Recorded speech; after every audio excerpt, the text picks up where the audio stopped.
Dr. Stephanie Kelton. Tonight's presentation is sponsored by Jobs Now, and you'll have more information about that organization at the end of the lecture, as well as the Economics Club of UMKC, and I want to particularly thank Usha Pradhan for her noble work in helping to organize this event. You see Stephanie's short bio on the screen, so I won't repeat that, and there'll be information on the website with regard to new economic perspectives again at the end of the lecture. That means you can't walk out while the lecture is proceeding. I will say a couple of more things beyond the information on the screen.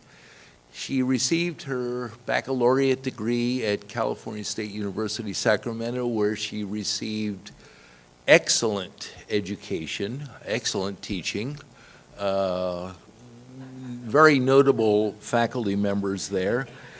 Her master's degree from the University of Cambridge and her PhD from the New School for Social Research. She organized and runs the New Economics Perspective blog.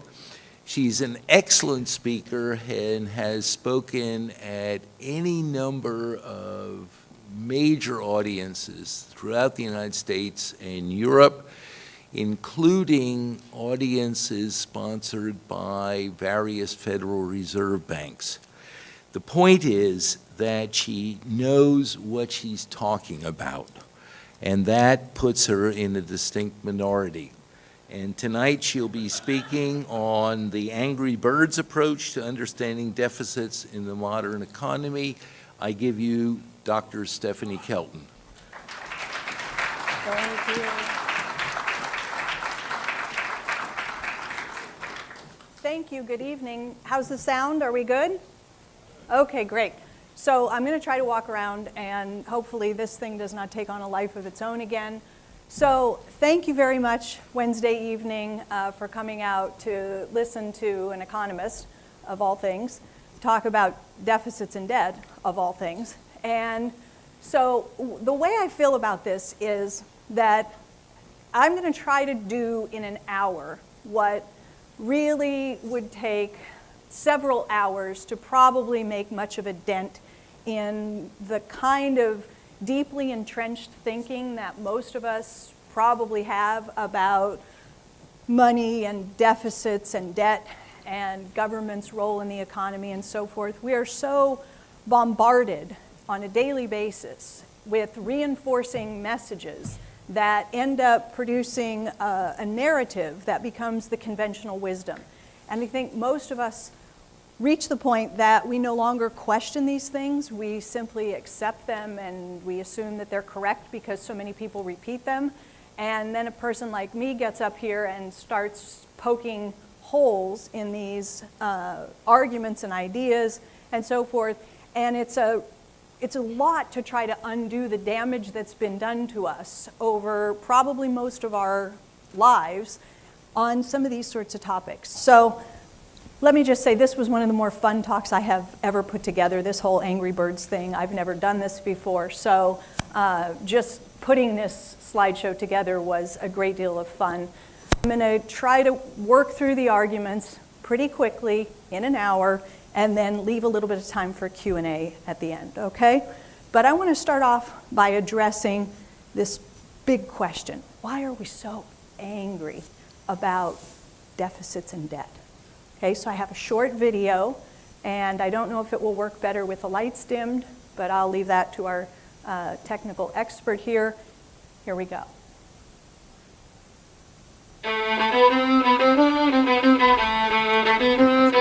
Taking money from our children and borrowing from China. To take out a credit card from the Bank of China in the name of our children, driving up our national debt that we are going to have to pay back. That's irresponsible. It's unpatriotic. The government's irresponsible spending is turning us into slaves. you might well literally lock us into chains, at least our children. We got to deal with this big long-term debt problem, or it will deal with us. And it is I think it is, I'm asking you, join us to stop this fiscal train wreck.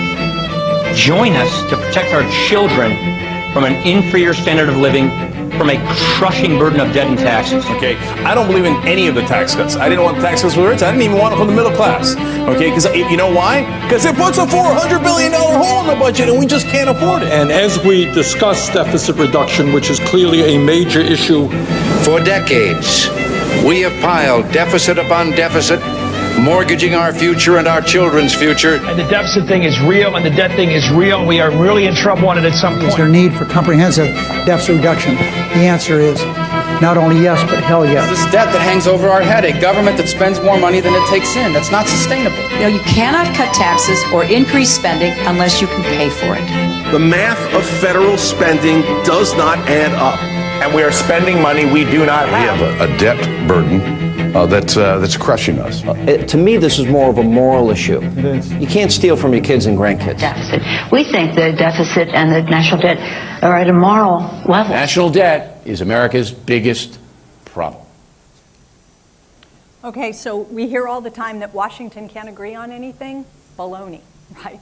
They definitely agree when it comes to the dangers and the inappropriateness of governments running budget deficits and the resulting dangers associated with a growing national debt or even the existence of a national debt. So it's no wonder that we're angry about these things because everyone's telling us we should be angry. It's immoral. It's burdening the next generation. It's robbing our future, right? It's creating all of these sorts of problems that we're going to have to face, making us vulnerable to the Chinese and all these sorts of things. So it's no surprise that we're anxious about these sorts of things, but it's like listening to a bunch of dodos who talk about the economy in a way that if you stop and think about it, really doesn't make any sense at all. Things like saying that we have to eliminate the deficit in order to maintain a healthy economy.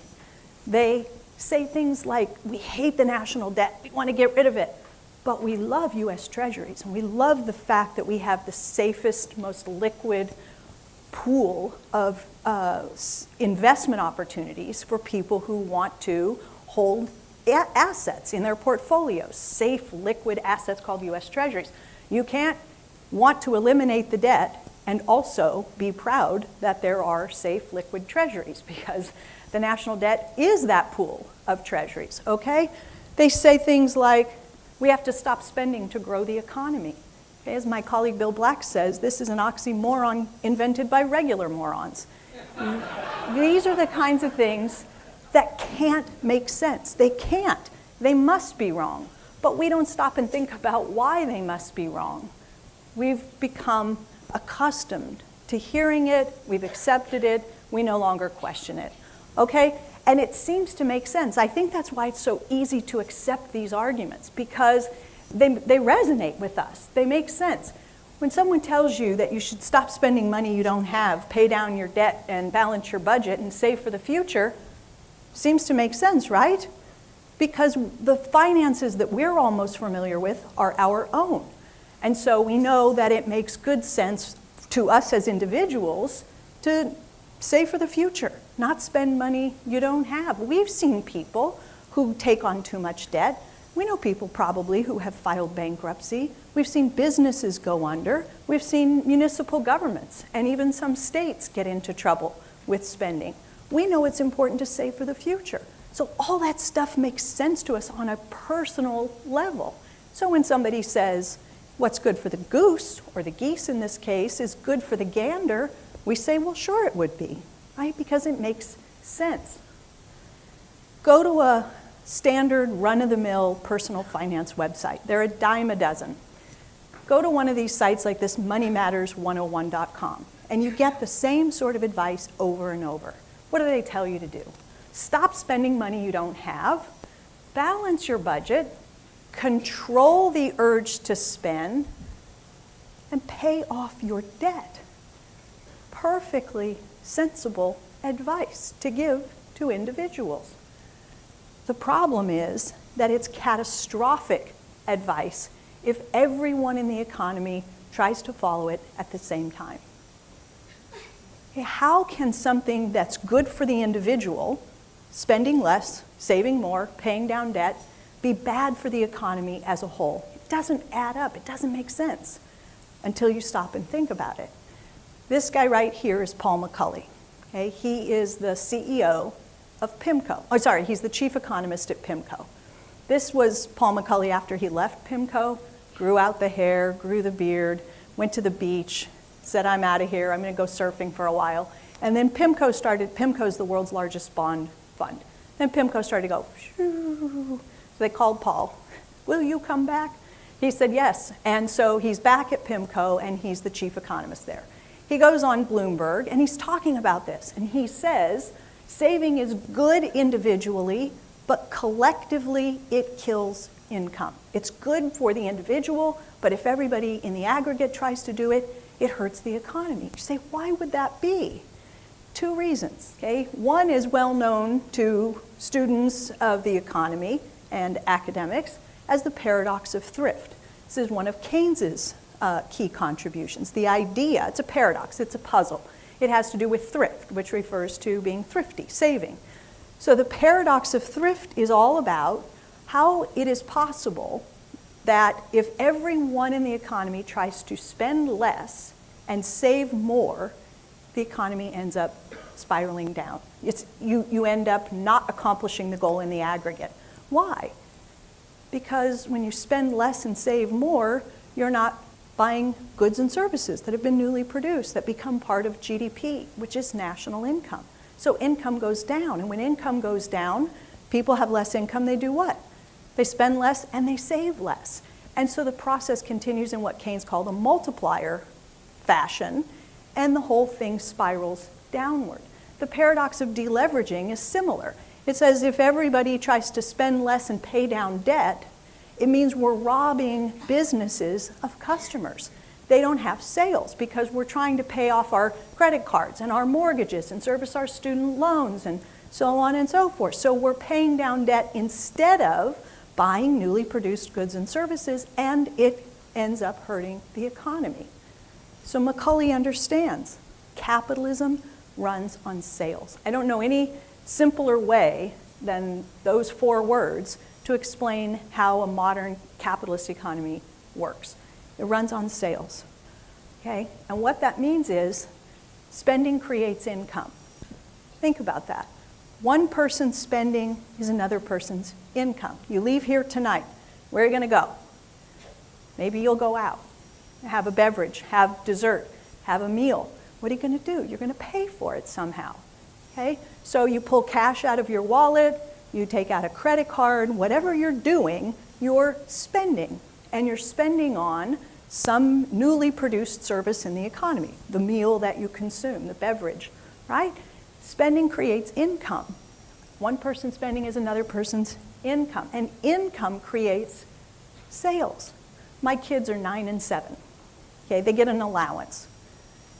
My son spends everything immediately. My daughter saves for a few months and then makes a big purchase. But they spend everything, okay? At some point, they're going to get into high school and they'll get a part-time job. And their income will go up a little bit. What are they going to do? They're going to spend a little bit more. And then they're going to go to college.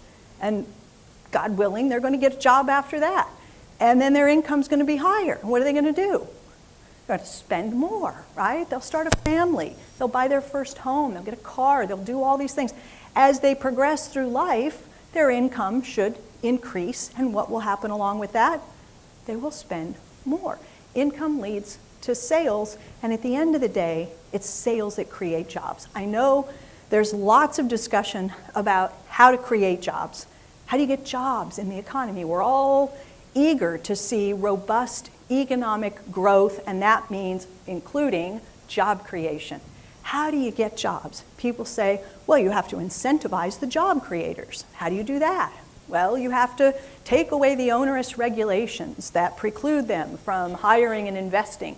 You have to cut taxes so that they feel better about the world, and they go out and they hire and spend into the economy. But at the end of the day, you can deregulate until the cows come home.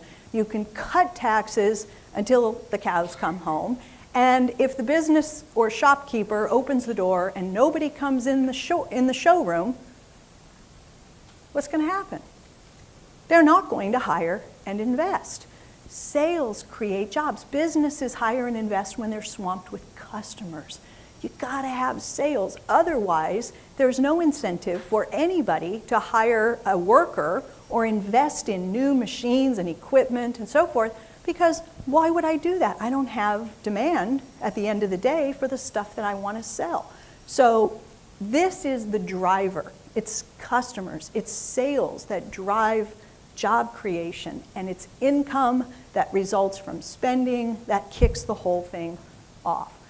I'm afraid that what we've done today, where we are in the national conversation, is that we're trying to make spending the enemy in an economy that runs on sales. Okay, you can't do that. If the goal is to grow the economy, what do we mean, students of the economy, when we talk about the economy? What's our measure? It's GDP. You can't reach out and touch the economy. You can't point to the economy. But when we talk about growing the economy, we're talking about growing our national output, our economic pie, our gross domestic product. And what is our gross domestic product? In words, what is it? It's what? It's the sum total, measured in US dollars, of all the spending that we do buying newly produced goods and services in our economy. So you can't say that we need to stop spending to grow the economy. This is the oxymoron I referred to, right? The economy is the measure of how much money we spend buying the newly produced output in the economy. The only way to grow the economy is to increase spending. There's no other way to do it. It's not a theory, it's not my opinion, it's how we measure GDP. So if you want growing economy, you have to have rising spending. No two ways about it. So when you study economics, and many of those of you in the audience here have done so, often at the principles level, you're faced with a picture, this sort of bathtub image. And it's not a bad analogy, it's a little bit imperfect, but I think it does a pretty good job of focusing attention. So if you think of your economy like this bathtub, you say, somewhere in the tub is a line. Okay, you can't see it here, but there's a line inside the tub, and it's marked potential GDP, or full employment. Somewhere in the tub is that line. Now, if the goal is to run the most efficient economy you can, to get the most out of your labor and your capital as possible, to reach your full potential, you want to get that water level right up to the full employment line. Anything below that is just inefficient and wasteful. Anything above that risks inflation, risks trying to use too many resources, more than you have capacity for. So the trick to running a healthy economy is really not more complicated than recognizing that you've got a faucet and you've got a drain, and that there are injections, ways to put water in the bathtub, and there are leakages, things that take water out of the bathtub. That bathtub is our GDP, okay? So what are these leakages that take water out of the tub and move us away from our goal? One is saving. Every dollar that we save and don't spend is a dollar that can't be captured by some business trying to sell its output, can't become part of its sales revenue, and ultimately part of its profit. Saving is a leakage, okay? It goes out of the economy. Taxes are a leakage. Every dollar that's taxed away from us by government is a dollar we don't have to spend into the economy. It's a leakage. It takes water out of the tub. And imports, M there.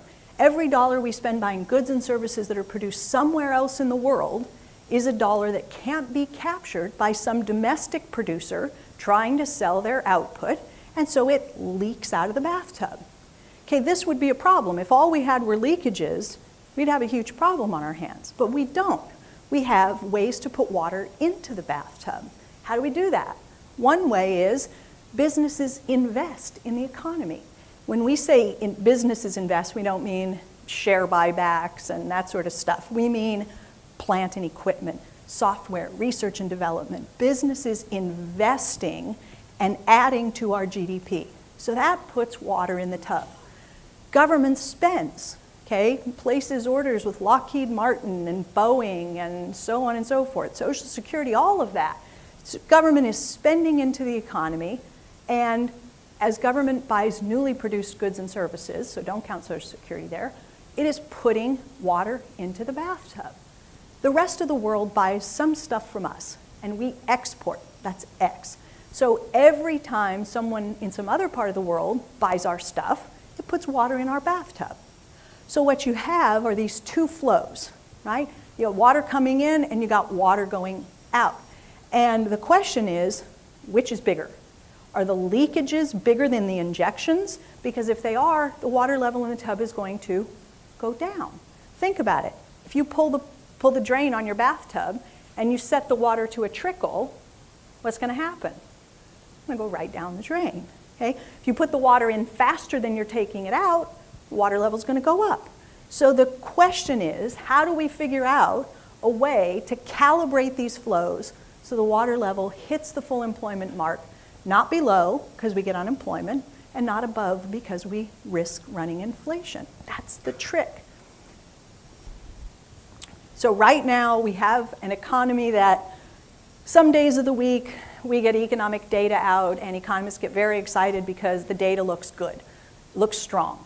Jobs reports, manufacturing, consumer confidence, all these things that economists pay attention to. Some days we get a good set of data and we think, okay, looks like the recovery is chugging along, we're going to be all right. Other days we get data that looks not so good, right? And it starts to make us wonder if we are starting to slow down and maybe beginning to approach the point where we move into a recession. So how do you keep the recovery going? You're never going to extend it forever. No capitalist economy on earth has ever eliminated the business cycle. We're going to go down. Eventually, we will have another recession. That's the bad news. The good news is it will most certainly be followed by a recovery. We're going to go like this, presumably forever, because we always have, and so has every other economy like ours on the planet. So how do we get the most out of this recovery? How do we prolong the recovery so that we get the recession later in time? All right? And the answer is we have to make sure there's enough spending in the economy to buy the output so firms don't get disappointed, see their inventories building up, start firing their workers, and scaling back production. There's got to be enough spending. So where's the spending come from? It can only come from three places. It comes from your private sector, all the households and firms in the economy. It can come from government, or it can come from the rest of the world. But it can't come from anywhere else. Those are all the sources of demand. What we're doing is killing our customers. Okay, we've got, for all intents and purposes, two political parties, one of whom insists that we face a spending problem, by which they mean we're spending too much. But one person's spending is another person's income. So if you reduce spending, you reduce someone's income, and then sales, and then jobs. So this, I think, moves us in the wrong direction. The other party says it's not a spending problem at all. What we have is a revenue problem, by which they mean we don't collect enough revenue. We should raise taxes. But every dollar taxed away from you is a dollar you don't have to spend on some newly produced good or service, which means fewer sales, which mean harder to get firms to hire and invest. So I think both of these are moving us in the wrong direction.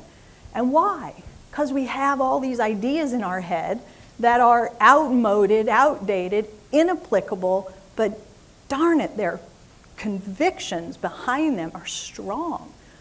We think the government is just like a household. It's bigger, but basically it's just like we are. It's got to live within its means.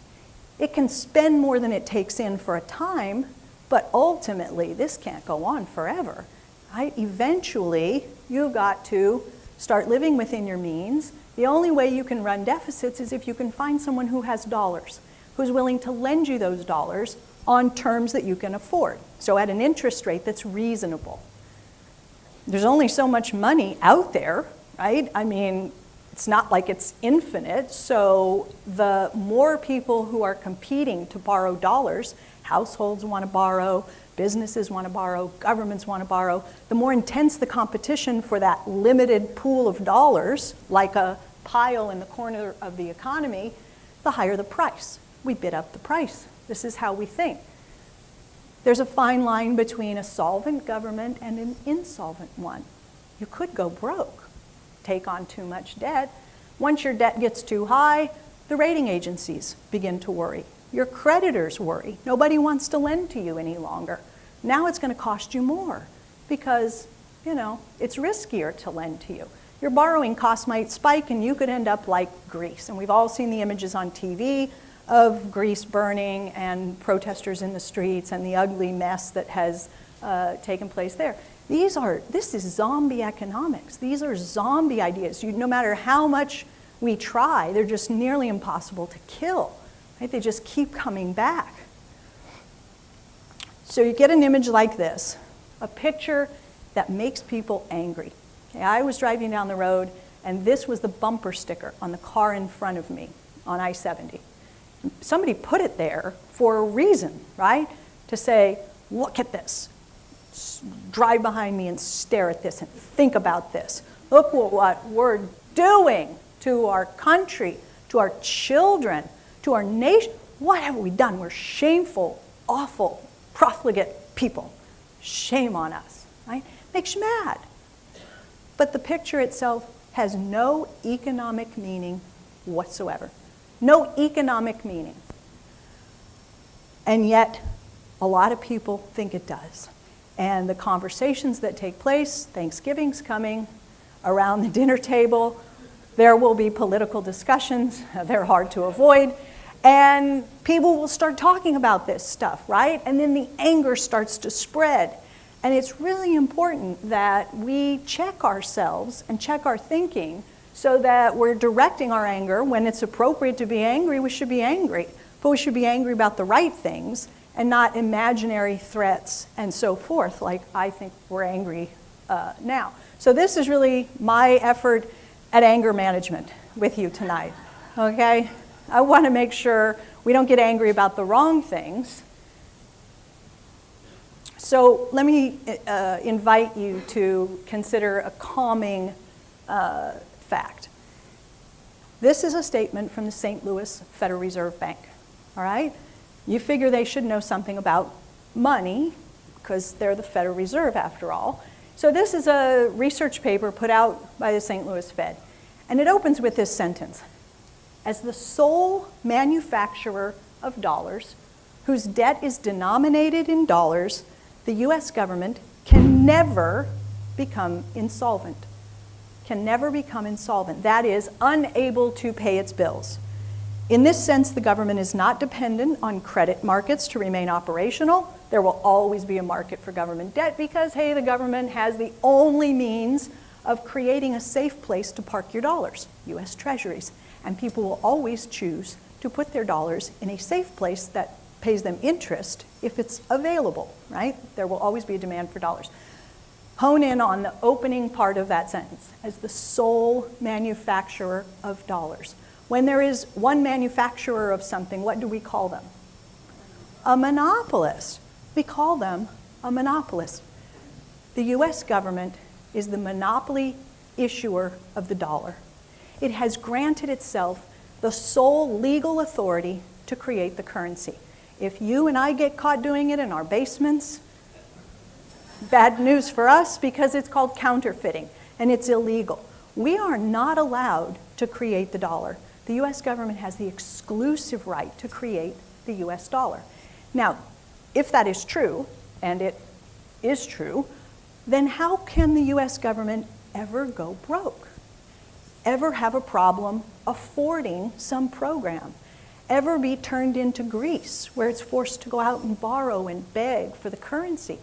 It's the monopoly issuer of the dollar.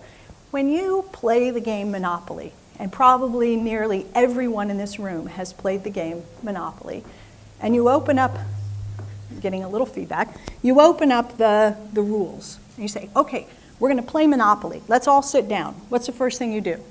You set up the cards, and then you say, who's going to be the banker? You have to point to someone. Someone has to agree to be the banker in the game.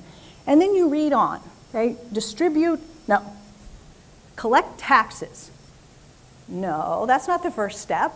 Why doesn't the banker collect taxes? Then get the game going. Because nobody has any money yet. So what does the banker first do? It issues some of the money. It has to issue the money before it can collect anything back. The game can't even begin until people have monopoly money to start the game. So the spending, the issuing of the currency, has to come first. Then you read on in the instructions, which I have here in front of me, and they say, besides the bank's, wait a minute, somebody highlighted. Here we go. The bank collects taxes, fines, loans, and interest. The bank never goes broke. If the bank runs out of money, the bank may issue as much more as needed by writing on any ordinary paper. It's exactly that's what it means to be the monopolist. That's why they call it monopoly, right? Well, it works, okay? They call it monopoly. There is a monopoly issuer of the currency who has to spend it before it can be collected back. Now look, you start playing the game and you're moving your pieces around the board and you land on the community chest or the chance and you draw your card and it says, uh-oh, pipes burst, pay $50. There goes a leakage. You keep playing, you land on another one, uh-oh, taxes due, pay $100. Okay? This game will end very quickly if there isn't a replacement for that money that's leaking out. So what happens every time you pass go? You collect $200. Why does the monopoly game tell the banker to put $200 in every time you go around? To keep the game going. To let the game continue for a while, right? You can save in Monopoly. You save in the form of real estate investment. So every time you pay for a house or a hotel, you pay the banker some money, and it's out of the game. It's leaked out. So they're saving. You have taxes. Every time you pay taxes, it's leaked out. Okay, the only thing you don't have that I explained in the bathtub example are foreign imports. Now, you're not importing, but you have the other two leakages, and then you have the issuer of the currency spending back more than it's collecting, or the game will quickly come to an end. Which is to say, if the banker is not deficit spending, the game will end much sooner, right? Whoops. Uh-oh, that is not good. Okay. All right, so let me give you one more expert statement on this, and then I'll let it rest because I'll assume I've convinced you. Now, this is Alan Greenspan when he is under oath as chairman of the Federal Reserve. He is faced with a question from Congressman Paul Ryan. Now, the question is about Social Security, but it doesn't matter that the question is about Social Security. It could be about defense spending. It could be about education spending. It could be about infrastructure spending. It could be about student debt. It could be about anything. What matters is his answer. Okay, so let me play Alan Greenspan. Recognize that Greenspan is not the clearest speaker in the entire world, so after you listen to him, I will rephrase. So having personal retirement accounts is another way of making a future retiree benefits more secure for their retirement. And also, do you believe that personal retirement accounts as a component to a system of solvency does help improve solvency? Because when you have a personal retirement account policy, it's accompanied with a benefit offset. With that feature in place, do you believe that personal retirement accounts can help us achieve solvency for the system and make those future retiree benefits more secure? Well, I wouldn't say that the pay-as-you-go benefits are insecure in the sense that the there's nothing to prevent the federal government from creating as much money as it wants and paying it to somebody. The question is, how do you set up a system which assures that the real assets are created, which those benefits are employed to purchase? So it's not a question of security. It's a question of the structure of a financial system which assures that the real resources are created for retirement as distinct from the cash. The cash itself is nice to have, but it's got to be in the context of the real resources being created at the time those benefits are paid, so that you can purchase real resources with the benefits, which of course are cash. Okay, so it's funny on a lot of levels, and it's sad on a lot of levels. Clearly, that is not the answer that Congressman Ryan was going for there. His question was, again, don't you agree with me that Social Security is going broke? There's no way the government can make good on all of these promises to future retirees, their dependents, and the disabled. Don't you think, like I do, that now is the time to begin to move toward a system of personal savings accounts, AKA privatization? Don't you agree with me, Mr. Chairman?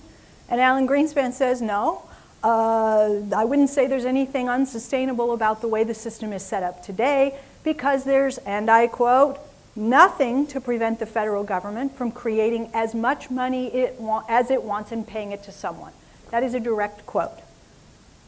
So all of you young people who are being told that we can't keep our promises to you, and even people my age, it's only the people who are very close to retirement that they tell, you guys are going to be fine. It's everybody else we can't afford, okay? Because first of all, you vote, and the closer you are to retirement, the louder your voices will be. And they're trying to convince the rest of us, especially the young, by going to campuses with the Kick the Can and Peterson Institute funded stuff and scaring young people so that they don't expect it anyway. So they won't miss it because they never expected to get it. Greenspan is saying there's no reason we can't keep our promises to future generations in full, on time, in perpetuity. We can do it. Then he goes on to make the really important point, the second half of his answer. He says, the question is, will the real assets be there in the future that those benefits are employed to purchase? Quote, what is he saying? He's saying we have demographic changes taking place in the US. We have a shrinking workforce, and we have a growing population of retirees. Why? Baby boomer generation. Right? The baby boomers are retiring. As they leave the workforce, it leaves behind a smaller population of people who are working and producing stuff. So Greenspan's point is, if we are going to be a productive enough society in the future, no worries, because there will be enough stuff for those benefit payments to purchase. If we are not going to be a productive society in the future, we got us a problem, because we're going to have a lot of people wanting to consume things, but we're going to have fewer people working and producing things. That is going to set off competition for a smaller pool of output. And what happens when the competition intensifies and we mail out all these benefit checks? You can get inflation. The risk we face in terms of Social Security is not whether we can afford it in money terms, because he said we always can. We can always write the check. We're the monopoly issuer of the currency. The question is, are we making the kinds of changes today, the sorts of investments that will help ensure that 10, 20, 30 years down the road, we are a productive economy, so when those checks hit the mailbox, or more accurately, the checking account, because it happens electronically, and people get their money, they can go out and buy things without creating inflationary pressure. That's what the whole entire debate should revolve around. It cannot be about affordability. This is Mark Twain. Why don't we talk about this? Why doesn't that question and answer from Ryan and Greenspan run on morning news shows? Why doesn't anybody open that conversation so that we can talk about what really matters? Twain says sometimes it's just easier to fool people than to convince them that they've been fooled. Okay, because we believe Social Security is going broke. Everybody says so. It's easier to just sort of go with a narrative and talk about ways to fix it than to actually say, listen, really, in truth, not going broke. What we should be doing is fighting over the best way to increase future productivity. Is it through increased spending on education, infrastructure, innovation, technology, research and development? How do we make sure we're a productive society in the future? That's a conversation we should be having, but nobody's having it. Greenspan's point is simply, if in the future there's not enough stuff and we all want stuff, we're going to fight hard for who gets it. And what we should be doing is stocking the nest with lots of stuff. So there's plenty to go around so we don't get inflation as we bid up prices. Okay, why can't we see any of this? I don't know. I think it's because in our own brains, we haven't worked out yet how money works, where money comes from, and we're convinced that money is finite. There's only so much of it. And so you can't just spend on things because you got to get the money from somewhere. And we're trapped in this gold standard way of thinking where money is a thing, like gold is a thing. And once you spend it, then there's less of it. We don't understand. It's costing us trillions in lost output, lost income, wealth, savings. Every year that we don't run our economy at our potential, we're sacrificing all of the output and income that went with it that could have been earned in the economy, but we didn't produce it, so nobody got it. So we're angry about the debt and the deficit, and we're afraid about burdening our grandchildren. We're afraid of the Chinese, who might one day refuse to give us any dollars, and the bond vigilantes, who might one day go on strike and refuse to buy our debt. We're afraid of all of these threats around us. We've run out of money. We're at the mercy of the Chinese, the rating agencies, bond vigilantes. We're going to end up like Greece or Zimbabwe, Weimar Germany, all this stuff. You hear this, you change the channel on the TV enough times, you're going to hear one or some combination of those arguments. They're all so pervasive. And yet, they're not right. Our monetary system changed fundamentally in 1971. Before 1971, we had an international monetary system that was agreed upon after World War II in Bretton Woods, New Hampshire, when 44 countries got together and said, wow, that was harsh. We have to give countries a bit of room. These are war-torn countries. They're going to have to rebuild. We need to provide some sort of stability so that they can rebuild their economies and so forth. Let's fix exchange rates, which means we're not going to have exchange rates, dollars versus pounds versus yen versus Deutschmark, and they're going up and down wildly, and countries can't, without stable exchange rates, consistently buy from the US goods and services to help rebuild their economies because the price is fluctuating all the time. So they said, let's just fix exchange rates, and that'll provide some stability and some certainty, and it'll help in the rebuilding process. 44 countries said yes. 43 of them agreed to fix their currencies to the US dollar. And the US agreed to convert dollars into gold at a fixed price. So it was a fixed exchange rate, gold standard system. And it was in place from 1944 all the way up until 1971 when President Nixon took the US off of gold. Okay? So what I think has happened is that we, especially within economics, the textbooks were written and popularized, especially in the 50s and 60s, Samuelson's textbook. Okay? And those textbooks were written, and the theories were written, and the models were designed for an economy that had fixed exchange rates. And then in the early 1970s, we changed the monetary system completely, but we didn't bother to rewrite the textbooks. So we kept telling the same stories and using the same models and so forth, and it left us thinking that we had less policy space available. Because look, if you're on a gold standard and you're promising to convert dollars into gold at a fixed price, you have to be pretty darn careful about how many dollars you spend into existence, because people might want to convert to gold. And there is only so much gold. So once you start running out of your gold reserves, you compromise the whole monetary system.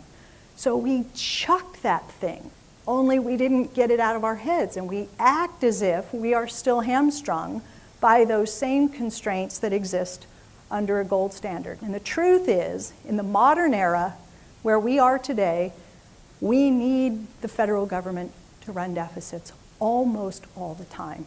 Okay, and that's really controversial. It doesn't sound fiscally responsible. The deficit hawks definitely do not think this is fiscally responsible. Deficits all the time? What do you mean? The government should never spend a dime more than it takes in taxes. It should balance its budget in every fiscal year. Have a constitutional amendment to ensure that that happens. Extreme fiscal conservative, fiscal hawks. Deficit doves, kinder, gentler deficit birds. Sometimes I refer to them as the mealy-mouthed liberals. These are the guys mostly, let's be honest, who say, well, gosh golly gee, we fundamentally agree with you. Deficits are unfortunate, and we sure would like to avoid them, but sometimes the economy just gets so darn weak that government needs to step in and prime the pump a little bit, right? Rev the gas and run a deficit in the weak period, but as the economy recovers, we want the government's budget in surplus. So over the course of the business cycle, the budget will be in balance. Deficits in weak years, surpluses in stronger years, balanced over the course of the cycle. All right, that is the deficit dove position. I think we need a brand new bird, because the others are not getting us where we ought to be and where we could be, which is at our potential, right? They're holding us back. Why do I choose the owl? Obviously, deficit an owl is very wise. Owls are well known to be able to see in the dark, so they can see things the others can't. Their little heads go all the way around, so they can see stuff the other guys are missing. They can look at the problem from a different vantage point. This is a big advantage, right? Deficit owls want to balance the economy, not the budget. Okay, the priority is just different. What good is a balanced government budget if you wreck your economy to get there? Do you feel good about the fact that the government's deficit has been falling at the fastest pace since the end of World War II? That's a real achievement. Not if you have a junky economy, right? So the goal should be balancing the economy. This is a graph using actual US data that just shows the relationship between the government's budget and all of our budgets. It is the balance sheet position of the government on the bottom. Below zero is a deficit, above zero is a surplus. And what it shows, it's not a perfect one-to-one because I left out the foreign sector here, but I think it makes an important and striking point, which is as government deficits get bigger, which means this red line is diving down, that's government going into deficit. But look what's happening above. Private sector's moving way up into surplus. When government deficits fall, go back here. Government deficits fall, almost to balance there. What happens to the private sector surplus? It falls almost to zero. We tend to move in opposite directions. Their deficits help to produce our surpluses. So anybody who's out to attack the government deficit without knowing it maybe is attacking private sector surpluses, which we all know no one in their right mind would support reducing private sector surpluses if they understood that that's what they were doing by championing reduced government deficits. Okay, so an important point is that we're all so used to hearing people say, deficits are too big, deficits are too big, deficits are too big. No one ever suggests that the deficit could be too small. But a deficit owl would recognize that right now, today as I stand here, government deficits have gotten too small. Fiscal year 2014, US federal government's deficit is 2.8% of GDP. This is a graph that's produced by the CBO, the Congressional Budget Office. It's a nonpartisan scoring agency. And here the CBO is showing, going back to 1974, how big deficits or surpluses above zero have been since 1974. And all I did was say, I wonder how often we've had recessions over that period of time. So I looked up the dates when recessions start and end over this period of time. And interestingly, every single time, with no exceptions, that the government's deficit gets too small, which here it appears to be below its average of 3.1%, whenever the government deficit gets too small, we've had a recession. Every single time. And where we are today is that question mark. The deficit is back below 3.1%, and I think it's creating drag in the economy that puts us at risk for going back into recession. Okay, it's just accounting. Government deficits are just merely the difference between what the government puts into the economy, think monopoly banker, and what it takes out. So if the government's running a deficit, putting 100 in, taking 90 out, we label it a deficit, and it sounds negative, but we forget that somebody gets that 10. I spend 100 in to the economy. I tax 90 out. I've run a deficit, but somebody's holding the extra 10. That's accounting, okay? So we forget that there's another side to the balance sheet. We focus too much on the government's deficit. Their deficit is our surplus. Their red ink is our black ink. And the game doesn't keep going unless the deficit is big enough to let it continue. So here's Ben Bernanke, right? Here's the question. Well, where is the money going to come from? So Bernanke goes on 60 Minutes, and he's interviewed by Scott Pelley. And Pelley says to him, listen, this Great Recession thing is bad. You folks are spending a lot of money. Is that taxpayer money you're spending? This is a quote. And here's the answer. It's a quote. It's not tax money. We simply use the computer to mark up the size of the account. You say, well, you do what? Right? This is the era of modern money. When governments spend, they give instructions to their bank. That guy, well, not anymore, right? The Fed. Hey, we're spending on some new aircraft carriers. Go out and credit the defense contractor's account. And so somebody at the Fed goes like this, and boop, boop, boop, the numbers in the balance sheet go up, checking account go up. We pay our taxes, IRS, $5,000. We're giving instructions to our bank. Take $5,000 out of my account, give it to the US Treasury. Numbers in our account go down, numbers in their account go up. Boop, boop, boop. It's done electronically through instructions, right? Where's the money come from? It doesn't come from anywhere. It comes from the issuer. So what are we getting wrong? We think the government's like a household. It's not. We think the dollar comes from China. It doesn't. It comes from the US. We think the government is revenue constrained, that it can't spend more than it can tax unless it can find someone with dollars, because that's how it works for us. So we're in an environment now where the economy is definitely not fully recovered, and we're cutting taxes and raising taxes and cutting spending and adding to the economic problem. We're afraid to do more because we're afraid of inflation, of China, of bond vigilantes, of Greece, and so on and so forth. I can't address all of those in a short talk, but we look at this national debt clock and it makes us panic, right? Because 17, that's a lot of numbers, 17 and a whole bunch. And so big numbers are scary, and big negative numbers are really scary. And so we get angry about this, but we don't recognize that all that clock is telling us, really the only information it's giving us, is how many times the government has added more than it's subtracted into the economy and allowed those with dollars to convert some of their dollars into a different kind of IOU that pays interest, U.S. Treasuries. The national debt is a national treasure, as one former president once said. Right? All of that is somebody's asset. You talk about paying off the national debt, it means eliminating people's assets, 17 trillion of them. Safe assets, liquid assets, risk-free assets.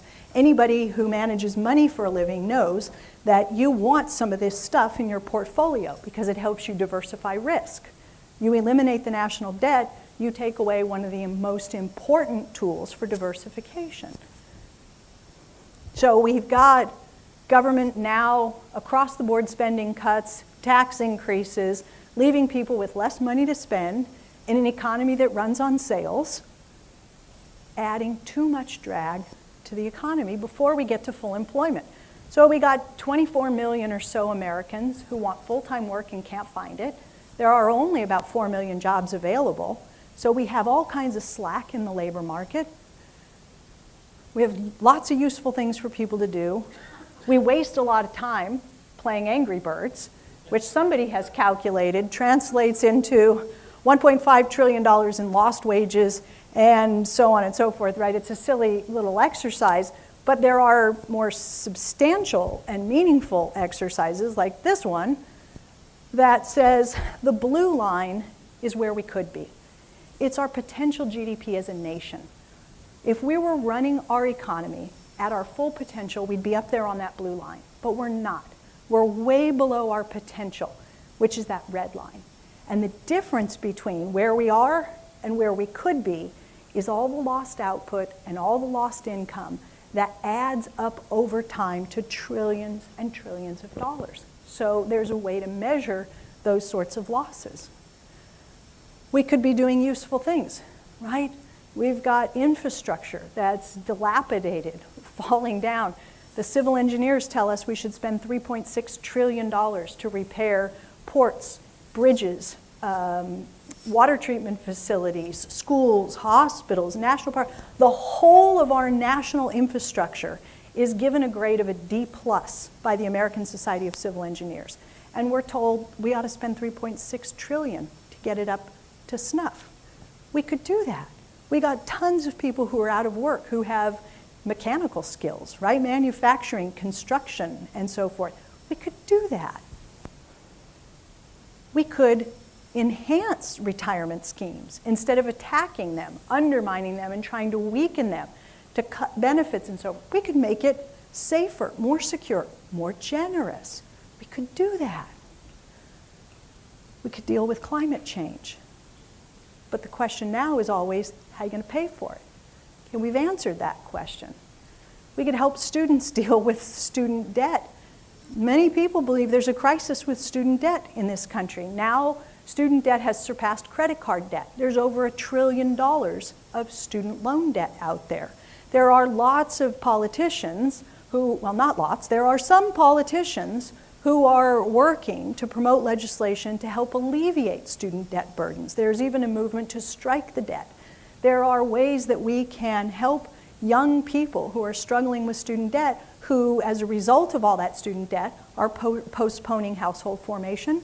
They're living at home longer, so they don't get their first apartment, they don't marry, they don't get their first home. They're starting everything later, and it's delaying a lot of spending in the economy. That's got a lot of hedge fund managers, quite frankly, and others, quite worried about future consumption and how robust the economy is going to be going forward because of the student debt. We're hearing a lot about inequality, right? If since 2009, when the US officially left recession and went into recovery, okay, we're in recovery mode. Output is growing, income is growing. 90% of all the income gains over that period of time since 2009, 90% has gone to the top 10%. Within that category to the top 1%. Within that category to the top 0.1%. And within that category to the top 0.01%. If we continue to distribute the income gains in this way, where the income is going to those who are least likely to, and most likely to, and especially save in the form of Well, no, they like real estate and stocks and stuff like that, right? And so they buy assets. And this tends to push asset prices higher, which has a lot of folks, including Janet Yellen, worried that the Fed has been creating bubbles, asset price bubbles. And the problem with bubbles is that it's nice to ride a bubble up, but when the bubble pops, there's a lot of collateral damage, okay? So you're hearing a lot. We could address income inequality. We could institute a federally funded job guarantee program modeled on the WPA, the CCC, the National Youth Administration, the New Deal programs. Raise incomes from the bottom up. That addresses inequality. People talk about a basic income guarantee. You hear a lot about that now. Just give everybody money, right? No matter how much money you have, we'll give you money too. Everybody gets a check. It's Oprah. You get a check, and you get a check, and you get a check. Bill Gates gets a check. Everybody gets a check. The problem with that scheme is that while it gives more income to those at the bottom, it gives the same amount to everyone else. So it's a ratcheting up of everyone, which does nothing, of course, to deal with inequality. But if you focus on those at the bottom, the unemployed, the least skilled, and so forth, and you guarantee employment with benefits and so forth, you're lifting incomes for those at the bottom and reducing inequality. So there are just lots and lots of things we can do. And if we don't do them, and we continue to have government pull back its contribution, the only way we're going to keep this economy going, the only way the game is going to continue and the pieces are going to go around the board is if we have bubbles, because bubbles work for a while. The problem is that eventually they pop. Debt, we can have the private sector leverage back up. They did this in the late 90s, mid-late 90s and into the 2000s. We borrowed like crazy. We took the equity out of our homes. We borrowed against perceived increases in wealth because stocks were booming and so forth. We can drive this thing with private sector debt for a while. The trouble is that too tends to end badly. We could focus on trade with the rest of the world. Say, well, we're just going to dig ourselves out of this by reversing our trade deficits. We just need a weaker currency here at home. And you try all this sort of stuff. These are not good solutions. There's a better way to do this, but we've got to get the thinking right. We got to get the thinking right. And so it's okay to have differences. It's okay to have parties who disagree about the proper role for government, priorities, spending versus taxing, but we want the disagreements to move in the right direction. We don't want them to say, we need higher taxes and less spending. We want them to fight over whether to have lower taxes or more spending.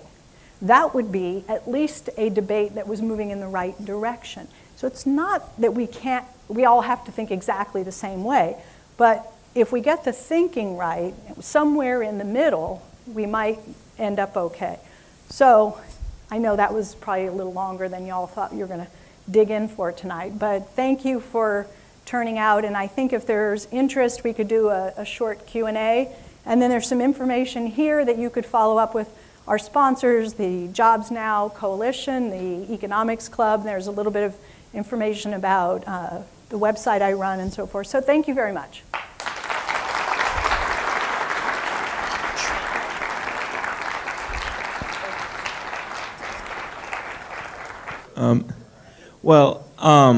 Thanks for your work. Which audiences are you talking to that are getting this?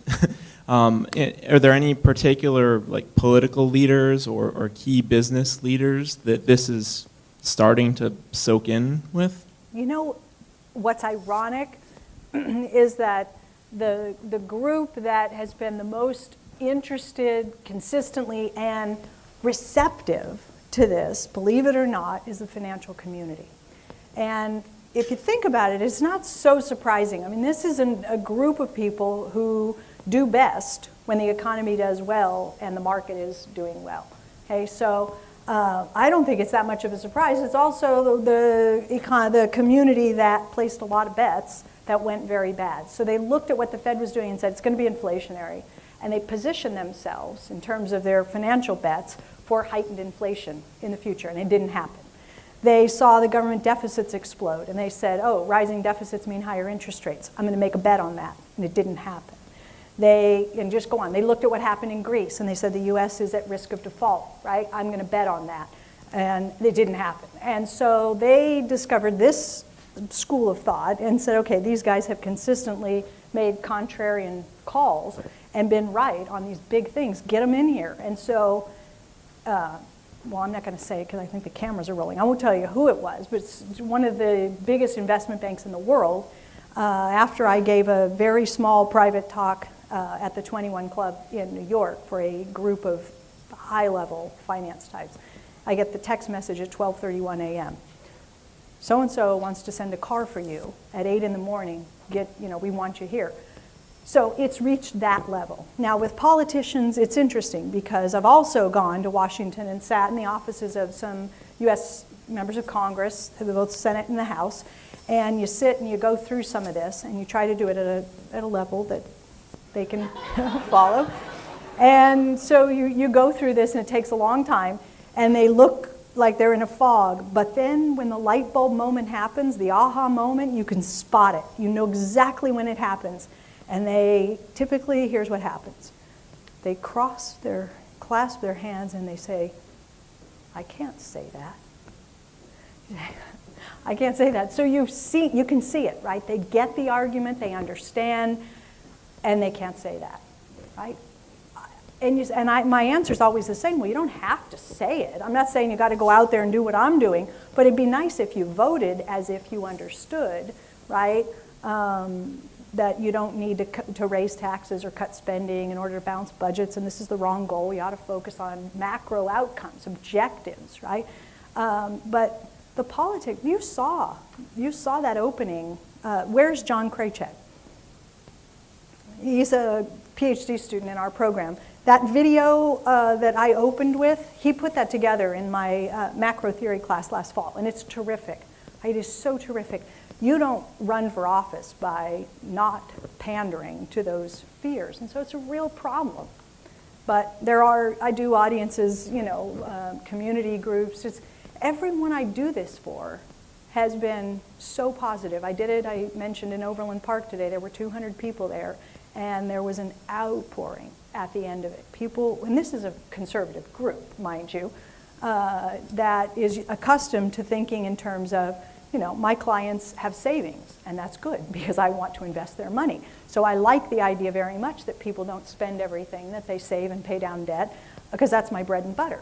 And you go in and tell them, yeah, but it's not good if everyone does that. And they go, But they get it, and they had a very positive reaction. It's just that there are too few people doing it. So what's your analysis of Governor Brownback's economics? So I got this question today, interestingly, and I told him that I would send him a link to the talk that I gave. Was it here or? No, it was at the Kansas City Public Library a month ago, right? The Jobs Now people sponsored that one as well with the Show Me Institute. And I talked about this. So Kansas is not the federal government. Kansas is a user of the currency, just like all of us are. They're not the issuer of the currency. So you do depend on revenue in a way the federal government doesn't.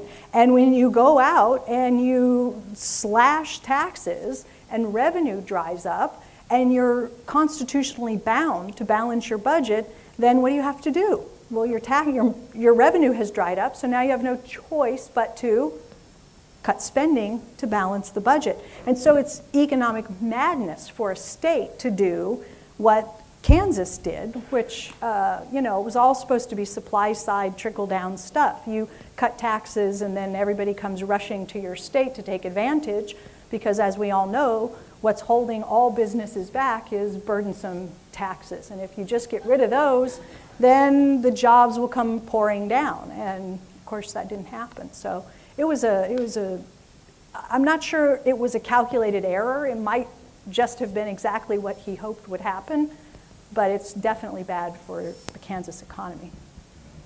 Do you see the movement to increase the minimum wage as going hand in hand with your theory? I'm not sure I have a theory. What's my theory? I tried to focus mostly on, Okay, I did do a little bit of theory. The increase in minimum wage going with my theory, do you mean that it increases income and that leads to increased spending? And yes, I do. Yes, I do. And there's lots and lots of empirical research that's consistent with that idea. Hi, I had a question about the federal guaranteed jobs that you spoke to. My question is, what makes, or what evidence is there that the people would continue to produce at a good level? Like if I have a guaranteed A in a class, I'm not going to do anything. So, I mean, generally speaking, I wouldn't go to class if I was guaranteed an A. So why would somebody who's guaranteed a job produce or try to improve themselves or, help the company out? Okay, well, that's a good question. So first, they're not necessarily working for a company. These can be jobs, and some of our faculty in the economics department here have written lots and lots about this. So you could read some of Professor Forstatter's work, for example, if you're interested. But the job guarantee doesn't mean you're guaranteed a job, we'll send the check, you do what you want. It doesn't work like that. It is, workers are required to show up, and they're required to work, and they're required to be there on time, and records are kept, and you can be fired from your job. It is a guarantee in the sense that the government is saying, if you are ready, willing, and able to work, and you cannot find employment elsewhere in the economy, we will find suitable work for you at a minimum level of pay. Okay? So you show up and you're a screw off and you're not performing and so forth, that is recorded, and after some number of times, bye-bye. Now you're out. And you won't be hired back into the program. And so you're living on zero instead of living on whatever the basic wage is in the program. So that's your disincentive, the risk of being unemployed with no income. Just like it is now, right? It's no different. In the hopes that this message would get out further, is there any plans, or have you considered doing this into a TED Talk? That's a good question. Years ago, someone nominated me. There's a process. You can self-nominate, which is not sort of me, or you could be nominated by someone. And somebody did write a really nice nomination. I don't know how the process works. I'd love to do one. I'd love to do a TED Talk. Bill Black did one. Professor Black did one here, but it's a baby TED Talk. They do little ones, and then they do the big kahuna. I want the big kahuna. I don't know, but I'm certainly willing to do it. Waiting for that phone call. What are some things that we as voters can do to educate our fellow constituents so that politicians aren't afraid to, when you talk to them about it, they said, oh, well, we can't talk about that or we can't vote that way. How can we help convince other voters I get that question this is a good thing? All the time. It's an excellent question. And it was FDR who said, I can't do anything, you have to make me do something. That's how I feel. It does none of us any good, I think, to have me continually back and forth to DC. I think the pressure has to mount from the ground up. It's why we launched the blog now almost 6 years ago. It's why we're so active, some of us as faculty, in insane ways, using social media to attract attention. And it has worked it has worked surprisingly well in the sense that we can get on Twitter now and say something and have the Wall Street Journal or the Financial Times or the folks at The Economist or Business Insider pick it up, write about it, call us on the phone. And the more that our stuff appears in their outlets, which are much bigger than ours, there's that network effect, and then it reaches new people. And I feel like it's going to take a lot of time, and the more people who are contributing, I know there are dedicated people all over the world starting their own little blogs and writing and trying to spread these ideas. But I think that ultimately we're going to have to reach a critical mass where somebody talks with some politician who says, yeah, we'd love to help, but we're out of money. And there are enough people in the room shouting them down and pointing at them saying, don't give me that nonsense. I know where the US dollar comes from. It's not China. So don't tell me you can't afford it. Tell me you don't want to spend on it. Tell me you don't believe in the increased spending on education. Tell me you don't believe in it. Tell me it's not part of your values, but don't tell me there's not enough money. So it's going to take a while to get there. 2 more questions. If you were dictator for the day and could make one fundamental change in our country and our monetary system, what would you do? Would it be a constitutional amendment? Would it be 0% interest rates or negative interest rates? Is there something that would be big like the gold standard that you would recommend? If I were dictator for a day, what one policy would I institute? Is that the, yeah. It would, for me, it would have to be the federally funded jobs program. It is transformational. There are lots of things that we can do to try to incentivize employers to hire workers, but you will never, ever, ever achieve true full employment in the economy. So we make up definitions of full employment that aren't really full employment, like natural rates of unemployment. Well, we have a Federal Reserve whose job it is to hike interest rates when too many people are getting jobs. They see people getting jobs and it's happening too rapidly and they say, uh-oh, the labor market is getting tight. Better stop that, right? So they raise interest rates to try to make sure enough people stay unemployed to keep the labor market with enough slack to allow workers to not have stronger negotiating power so that wages go up and inflation goes up. So we have actually institutionalized unemployment. There are always going to be millions of Americans who are not allowed to work, despite their willingness and desire to participate. And the federally funded jobs program eliminates that. Okay? Everyone who wants to participate, who wants to contribute, gets to do so, and they get an income. And they can't be shut out by the Fed or anybody else. So that's what I would do. Nice question. A little bit different kind of question. The President and Congress will be voting on what we call a TPP, Trans-Pacific Partnership. It's sort of like a treaty. Is it going to be part of the faucet or the drain? That's a good question. I guess it's going to be both. It's going to be both because, you know, you've got us selling to the rest of the world, that's exports, that's the faucet, and then you've got us buying from the rest of the world, and that's the drain. So, you know, I haven't studied closely the TPP, but I know people like Dean Baker and Eve Smith, Susan Weber, who goes by Eve Smith and blogs at Naked Capitalism. They've written tons about this, and in fact, they did an appearance together on Bill Moyer's show and had a whole show about the Trans-Pacific Pipeline. And it is anything but a trade deal. I mean, it is not about jobs. It is not about trade fundamentally. So there's going to be something happening both on the drain and the faucet. On balance, who benefits? I mean, we're pushing pretty hard for it. So you got to believe that we at least believe it's in our interest. Well, a financial interest, not real trade interest. It's in the interest of, I think it has more to do with patent protection. This is Dean Baker's argument. So it has more to do with protecting US corporations and their ability to earn money and have patent protection and so forth. So it's in our interest, their narrow interest, but it's not so much a trade deal at all. Thank you very much. You're very welcome. Thanks for coming. Stephanie.